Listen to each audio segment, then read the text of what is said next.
1-2. 1-2.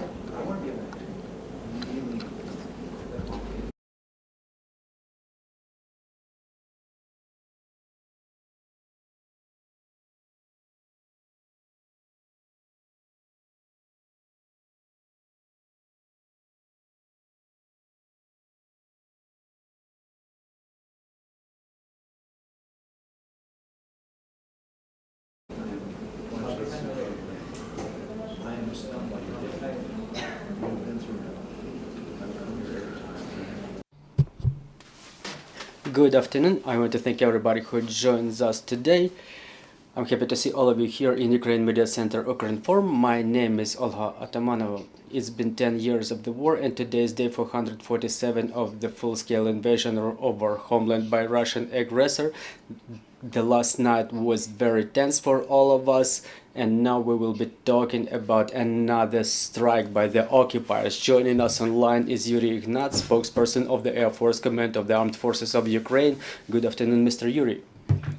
Good afternoon.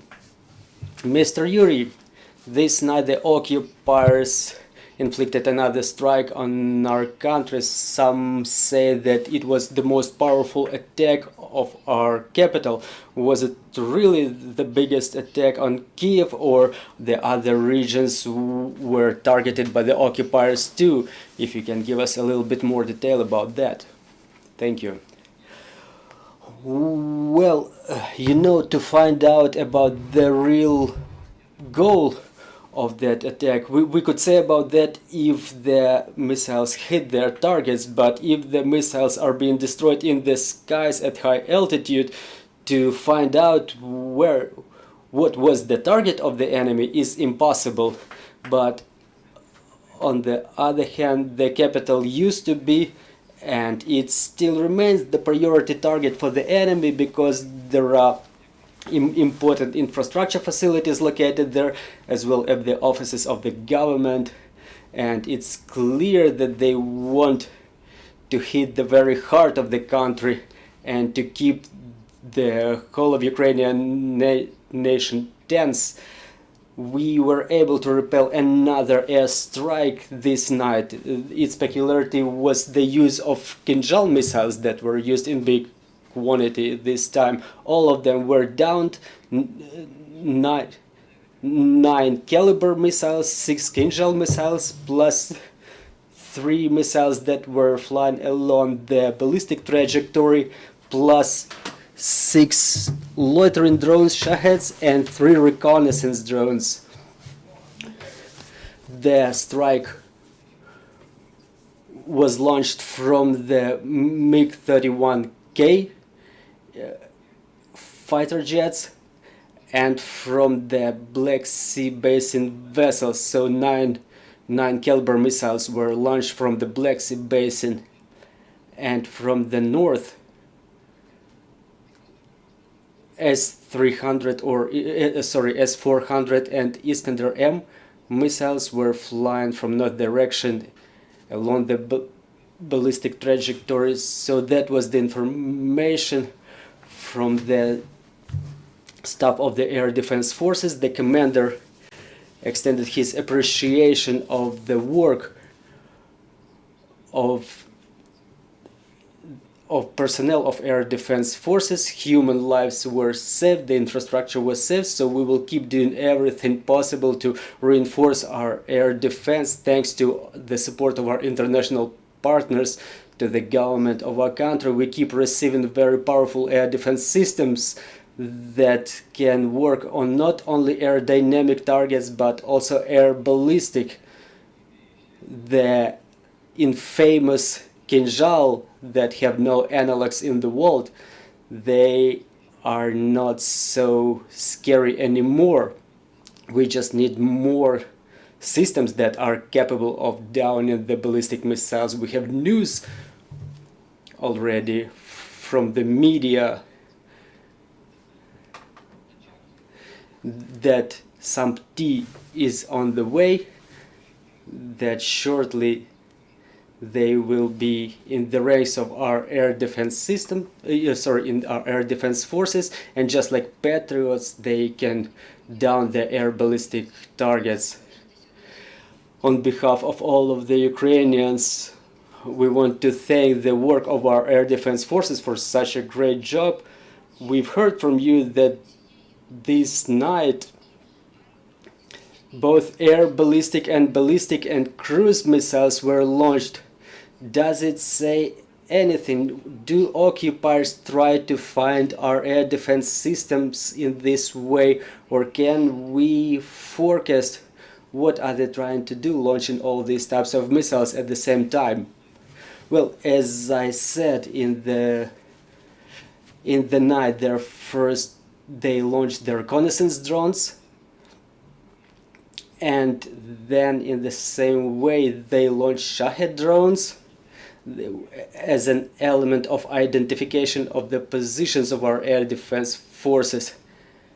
And ballistic missiles or cruise missiles, or launching them at the same time, is not something new for the capital. It used to happen before.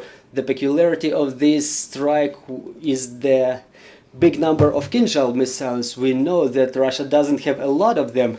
We had information that they have a reserve of about 50 X-47 Kinzhal missiles. So this time the enemy has used a relatively big number of those deficit missiles. So this is the peculiarity of this strike. But S-400 used to be incoming just like cruise missiles, so Kiev is never surprised with this type of weapons. And during the massive missile strikes, they always target from different directions. The war is going on in the country. We're fighting a powerful aggressor, so there's nothing new about this attack. We've just witnessed another time the cowardice of the enemy. Mr. Yuriy, we keep hearing that all the propagandists headed by the so-called Ministry of Defense of Russian Federation, they keep yelling that they targeted our Patriot system. Any comments about that? Well, probably no comments about that. We will give no comments of the Russian sources. Dear colleagues, if you have any questions, please take the microphone.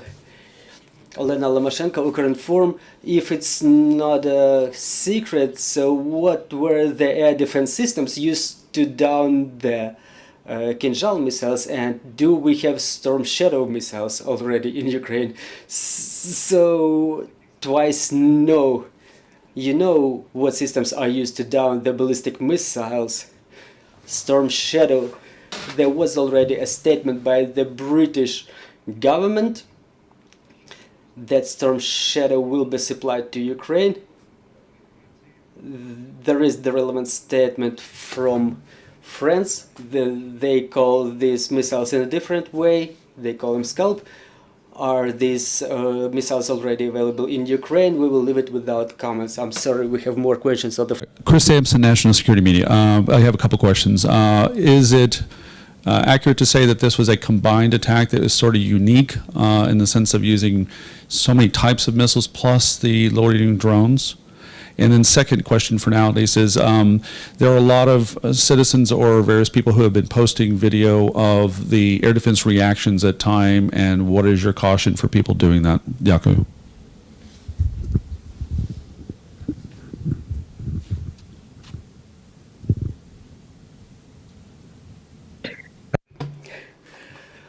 Well, first part of your question I already responded to, that I don't know whether you got the relevant translation. And another question, is this attack unique? Well, this attack is not unique. The uniqueness is only in the big number of X-47 air ballistic Kinzhal missiles that were launched from 6 fighter jets MiG-31K. The rest of the missiles were used in a combined manner before. You can check it in our information sources online, in Telegram or Facebook, and based on that infographics and pictures, you can see that the capital and the other regions were attacked with different types of missiles and drones at the same time, and even in bigger numbers. So we cannot say this attack was something unique this time, apart from this big number of X-47 missiles used. Well, and really there was a number of videos. We brought up this important issue, not the fact that people post it online, but we have CCTV cameras working all over the city, but this is how they work all over the world, and they go live to YouTube channels. And it's clear that in our situation, when we have this martial law in the country, that's a specific circumstances. So I think that the military administrations will make some corrections during those periods of threat when air defense systems start working. I think that the military administrations, they will correct this matter to not provide enemy with this possibility to watch operation of our air defense systems online and live. Well, regarding the people, it's about the conscious behavior of all of those people. I mean, it depends on how they make those footages and how they post it online. We understand that everybody, even the children, have telephones now, and they may use it in a simple way to make that footage from their window. So we have to do some more explanation for the people, and regarding those online cameras, we should work maybe with the not only government institutions but also with the businesses like pump stations. Do we have any launch indication of where the Shahid drones were launched from, Yaku?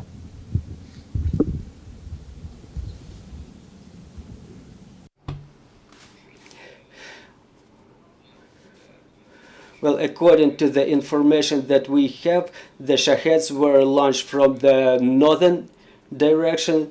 This is where they usually come from, the airfield Sesha in Bryansk region in Russia. And there is usually another direction. It's the southeastern direction from Akhtubinsk, the shore of the Sea of Azov. But I want to stress that there were cases, that's not unverified information just yet, but there may be cases when drones may be launched by catapults one by one, because the enemy uses different types of drones. Even there are different types of Shahed drones. There is 136 and 131 models. So I think that the direction of where the drones may be coming from, it may vary now, and the enemy may use some non-standard directions of attacks. Thank you. We have more questions on the floor. National Radio of Spain. The question is as follows: the F-16 supply, could it help in the defense of our skies, and if so, in which way?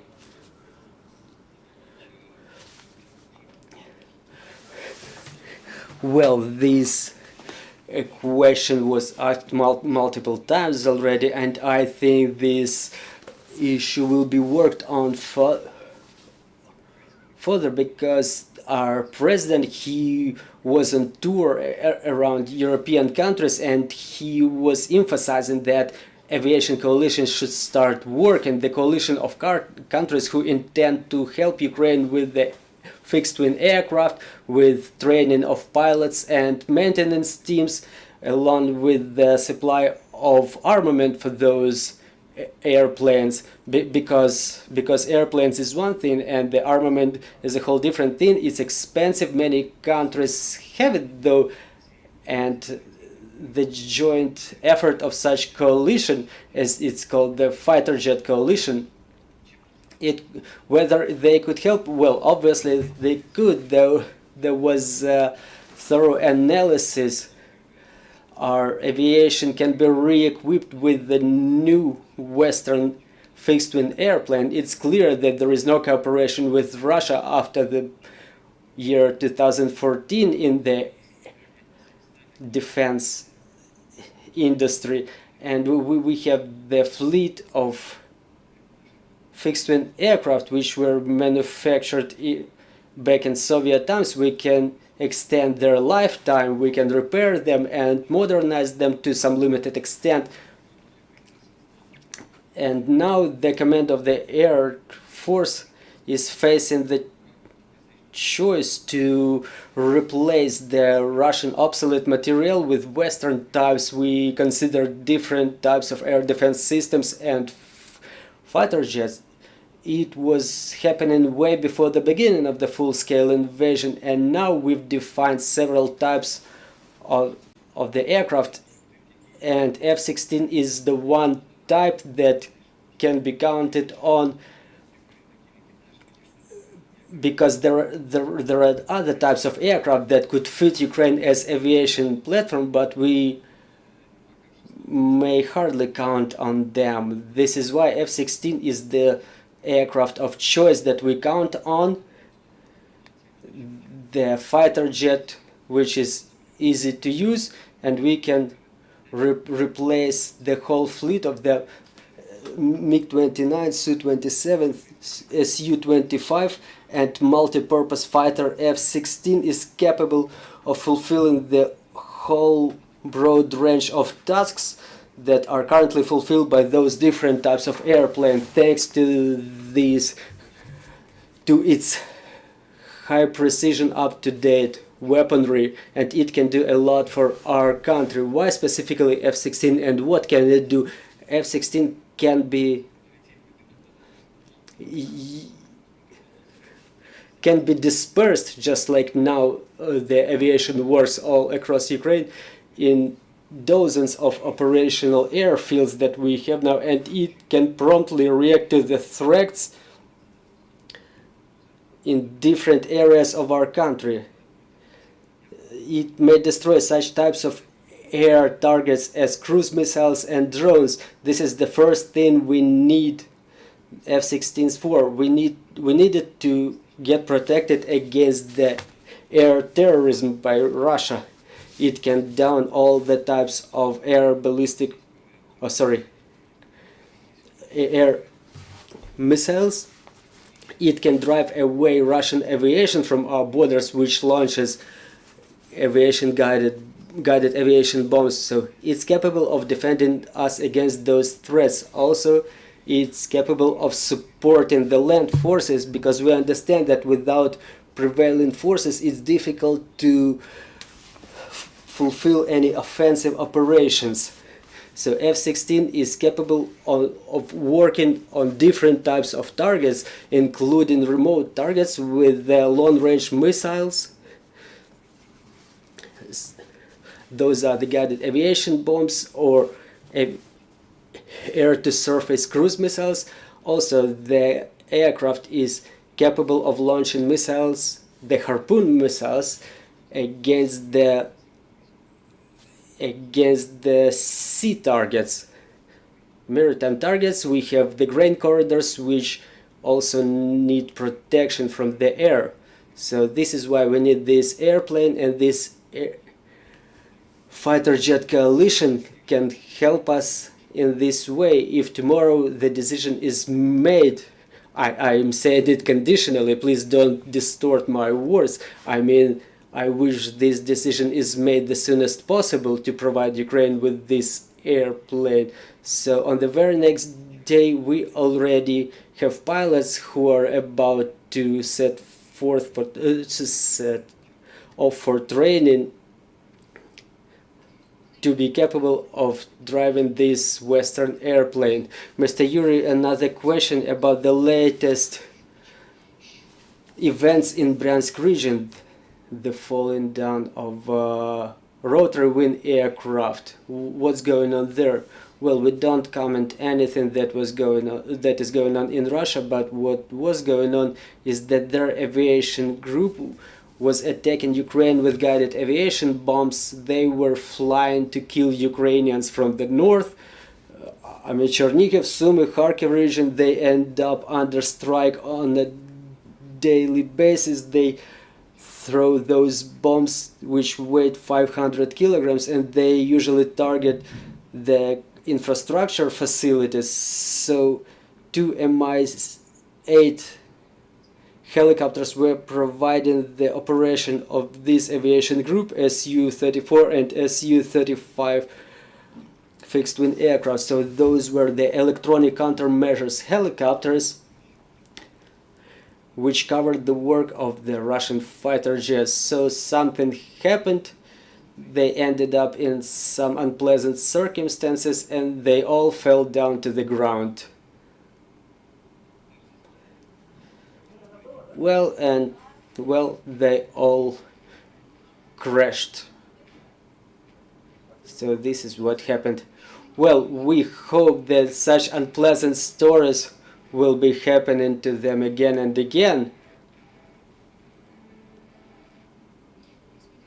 So we hope that such stories will be happening the most frequent possible to them.